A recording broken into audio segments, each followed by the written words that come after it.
barefoot running may improve arch strength and even arch height is that when you run barefoot, you of course want to land with the forefoot strike striking just under the fourth and fifth toes. You don't want to land big toe first and certainly not high up on the toes. And I posted a link in the description box to a video that I did explaining on why it's better to make initial ground contact towards the outer side of your forefoot with an overall much flatter foot placement instead of striking really high up on the toes.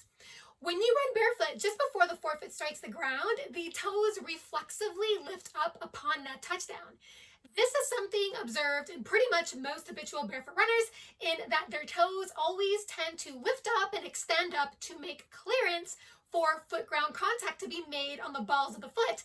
This repetitive toe lifting and toe extension upon a touchdown was found in a 2012 study in the journal Medicine and Science and Sports and Exercise, which is linked down below this video in the description box, was found to activate and engage the deep muscles and soft tissues responsible for controlling the rising and lowering of the arch. Essentially, this reflexive toe lifting and toe extension upon a touchdown when running barefoot directly activates the muscles in the foot that are involved in arch heightening and strengthening. Even better, a 1987 study in the journal Nature, which is also linked down below this video in the description box, found that toe extension upon a touchdown during running improved the stretch recoil functionality of the arch, which made the arch more efficient at storing more elastic strain energy.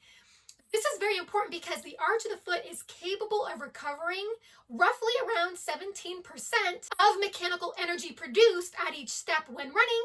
And when the arch is better at efficiently storing more elastic strain energy and can be used more optimally as an energy saving spring, can certainly have a big effect on improving running economy. So when it comes to functionally improving the spring properties of the arch and getting the arches of the foot to become stronger and thus more tolerant, this is what makes barefoot running potentially more beneficial than running in shoes, because one complication of most running shoes is that they are narrow. So the toes have very limited room to flex, bend, and extend, spread out, and engage the way that they were designed to. And because of that, they are less able to stimulate and engage the muscles and soft tissues deep within the foot that are tied to arch heightening. So I just thought it would be well worth noting that running barefoot can add another dimension in helping strengthen the foot, in this case the arch, because running barefoot provides the distinctive types of sensory input at the feet that trigger certain reflexive responses in the foot that may lead to positive changes in functional strength to many areas of the foot, including the arch.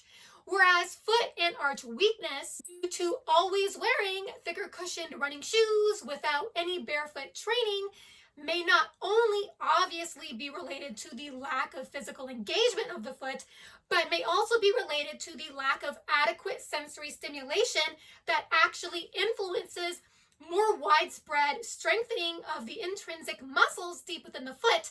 To that point, I posted a link to a video that I did down below in the description box discussing how exactly being barefoot in general has a big effect on strengthening the foot more quickly by improving nerve supply and circulation in the foot. Hope you've enjoyed this video. If you did, feel free to hit the thumbs up button as well as the subscribe button if you haven't already, where you will stay more informed on the benefits of barefoot and minimalist running, as well as more informed on forefoot strike running versus heel strike running.